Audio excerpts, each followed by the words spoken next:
Welcome back, students.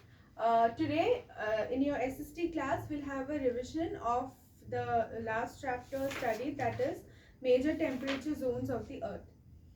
So while going through your papers, while checking your papers, I could understand that you all have read well.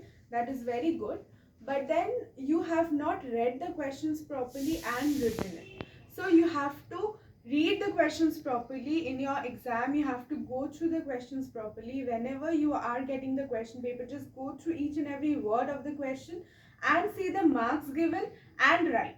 Even if you're asked, like if you are not asked to mention how many points you have to write in any question as such, then how will you understand? You have to see the marks. 2 marks means 2 points, 3 marks means 3 points. If there is 1 mark, that means 1 point. So just don't write 8 points for 1 marks, because only the first point will be seen and will be evaluated on the basis of the first point. So be careful about that for your next exam. Okay, right. So we'll start with this chapter, recapitulation. So the earth has been divided into 3 types of temperature zones. The torrid zone. So torrid zone extends from the equator to the tropics, the Tropic of Cancer and the Tropic of Capricorn. Then the temperate zone from the tropics to the Antarctic Circle and the Arctic Circle. So in the northern hemisphere, the temperate zone is it extends from the Tropic of Cancer to the Arctic Circle, and in the southern hemisphere, Tropic of Capricorn to the Antarctic Circle. This is the extent of the temperate zone. And the frigid zone, it is the poles. It is above the Arctic Circle and the Antarctic Circle. So these are the temperature zones of the earth. Now, what are the features? I have asked you to write down what are the features, basic characteristic features of the zones. So you might get questions on the basis of that. You might get questions on what are the features of temperate zone, what are the features of torrid zone, anything like that. So if such questions come, how will you write? So you have to write about the 3 things. The temperature over there, like temperature not as in degrees, like you have to write whether it is very hot, whether it is cold, whether it is mild, like that. You have to write about the rainfall, like is it how much rainfall does that particular zone receive, like is it receives quite a lot amount of rainfall throughout the year, or lesser rainfall throughout the year. Like this you have to write like that. Like in torrid zone we have rainfall almost throughout the year. We get rainfall, but in desert areas we don't have rainfall much. Like annual rainfall is less in the torrid zone, while the temperate zone receives more or less same type of rainfall throughout the year. So like this you have to write. Now you have to write about the natural vegetation also. Basic characteristic features means you have to write 3 things: rainfall, temperature, and the rainfall, the weather, and the natural vegetation. Now natural vegetation consists of the animals and the plants. So animals, you can write about the trees which are found, and animals, you can write about the animals found there, and about the trees you can write like in torrid zone we have uh, uh, this leopards, jackals, hyenas, and termites. So these type of animals are found in the torrid zone mostly. And then in the torrid zone, the various deciduous trees, like the trees which shed leaves in the winters, so these type of trees are found. Even the equatorial rainforest, in the equatorial rainforest region, the evergreen trees are also found. So you have to write like this, like evergreen equatorial rainforest in layers, or like evergreen equatorial rainforests, like this. Or you can write deciduous trees like teak, sal are found in the torrid zone, or evergreen equatorial trees, rainforests are found. Like this you have to write. So this is about the basic features of the torrid zone. Now we move on to the temperate zone. So temperate zone is not very cold or not very hot. It has a moderate type of temperature throughout the year. So it gets hotter when we go towards the equator, and or yes, it gets hotter when we move towards the equator. or move close to the equator, while it gets cooler when we move towards the poles. Now, the natural vegetation of this place is a grassland. It is mostly having grasslands, and the deserts have thorny plants and fleshy stems like cactus.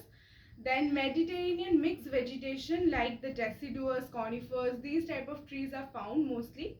Then animal life, so mostly animals like bison, bear, elks, all these animals are found. So in characteristic features, if it is asked, you have to write like this. You have to write the type of climate, the natural vegetation, the types of trees found, or types of forests found, and then the animal life or the trees which are found, right? So the farming is practiced over here because this temperature or this natural setting, the land, the weather, everything is ideal for the growth of crops. Hence, in the temperate region, farming is practiced. And then people live and work in cities, and people are nomadic in population. So the population and the livelihood is being said. So then the frigid zone, we move towards the frigid zone. So similarly, if you get your characteristic features of, if you have to explain what is the frigid zone, what will you say? It is very like the temperature of the weather of the place is very cold. It's extremely cold with strong winds, and then with frozen water and blizzards or the snowstorms. And it is found in parts of Europe, Asia, and North America. Now, the natural vegetation, mostly dormant plants, mostly moss, lichen, or berry-bearing plants, like the tundra vegetation, which is like the trees with bushes. During the small trees and bushes are found during summers, and those trees or those plants which consist of the moss, lichen, or berry-bearing plants are found in the frigid zone. So it is not very fit for growing crops because it's very cold, and the water also is frozen, as well as it has strong winds. So that condition is not ideal for the growth of crops. Then the animal life, like the polar bear, penguins, then reindeers, these are all found. And even sea animals like elephant, seal, whales also found. So migratory birds, you can just mention about this, one or two each.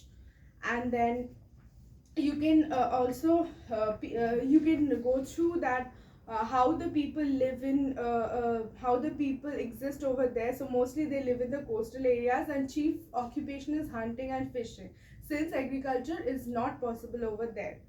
Then the it is mostly not suitable for human habitation because the weather is not suitable for humans to exist, and only tourists or the scientific researchers like can or have the permission or can stay there. Okay, so now the last part, that is the effects of human activities. So in temperate zone, what happens, large areas of the grasslands had been converted to the farmland in order to sustain the amount of food to be produced for the increasing population, right?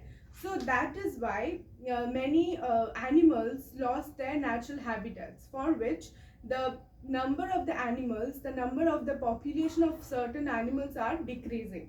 Then in torrid zone, large areas of forest are being cut down for agricultural use, as well as to raise buildings. Hence, the various animals, the wild animals, are losing their natural habitats, which is actually disrupting the ecosystem, which is disrupting the number of wild animals as well as the ecosystem.